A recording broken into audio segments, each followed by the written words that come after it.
a notable story just coming out from the New York Times saying that the lawyer who offered dirt on Hillary Clinton to the Trump campaign in that famous 2016 Trump Tower meeting had closer ties to the Kremlin than she has let on previously. In this story, she says that she had been actively communicating with the Office of the Russian Prosecutor General since 2013, 3 years before that Trump Tower meeting. She also uses this language. She says that I am an informant.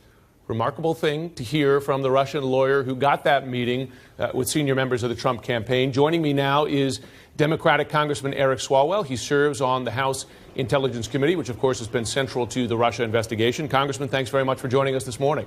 Of course. Good morning, Jim. First, let me ask for your reaction to this story.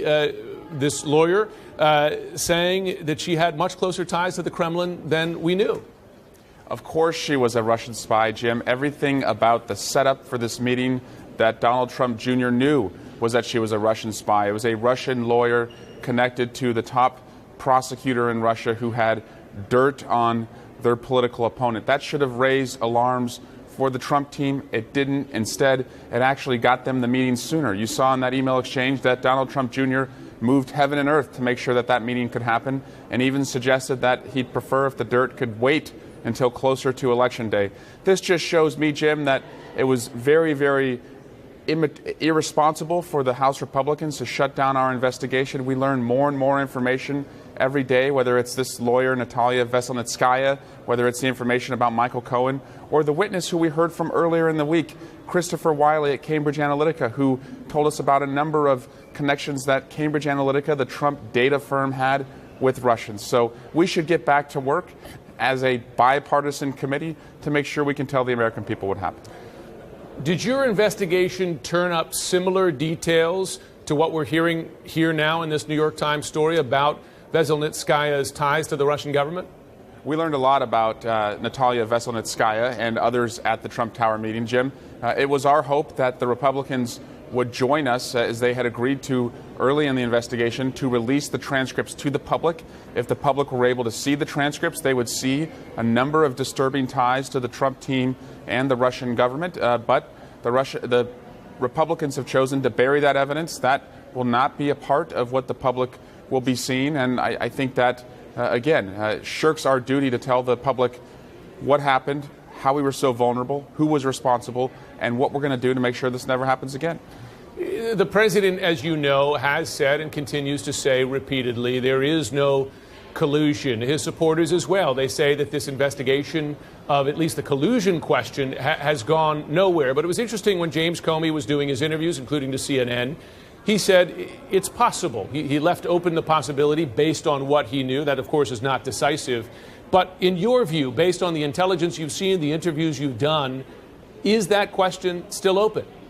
It certainly is, but most of the arrows point toward collusion. And you know, criminally, it would be conspiracy to defraud the United States. But broadly, as you and I would know it, I don't know what else you would call it when the Russians hack your opponent's emails. They offer dirt to your family.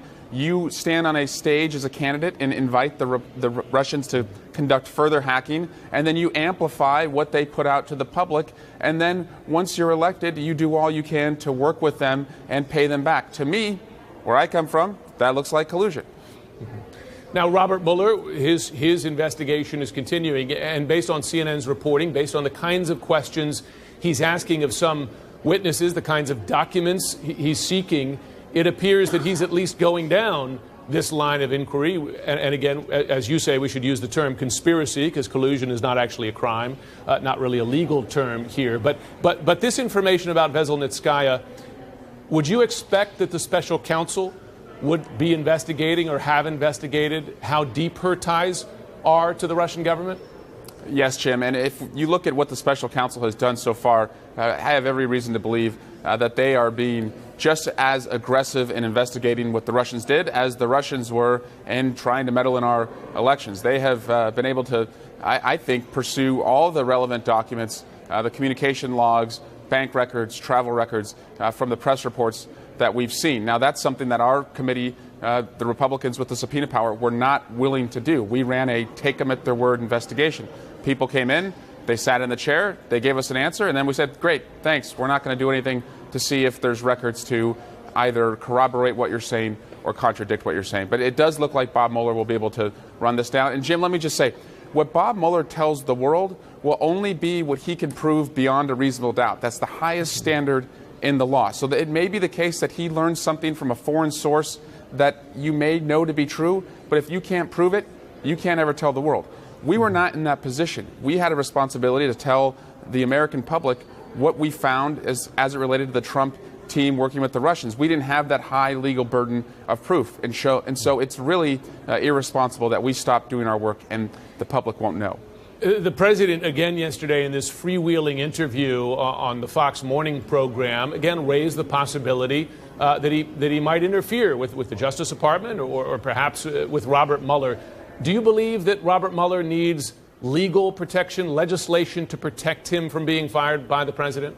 And Jim, the president already has interfered, from the work he did with Chairman Nunes to allow the White House and the Republican chairman to interfere in our investigation, from firing James Comey to the constant threats to Jeff Sessions, Rod Rosenstein, and Bob Mueller. What we can do now is to pass the bipartisan legislation that Chairman Grassley on the Senate Judiciary Committee has put forward, and that Republicans here in Congress have an opportunity to put forward, because there will be future presidents who will need to be investigated for their conduct. And the best thing we can do is say that no president is above the law and no president should be able to fire their investigator. Congressman Eric Swalwell, thanks very much for joining us. Yeah, my pleasure.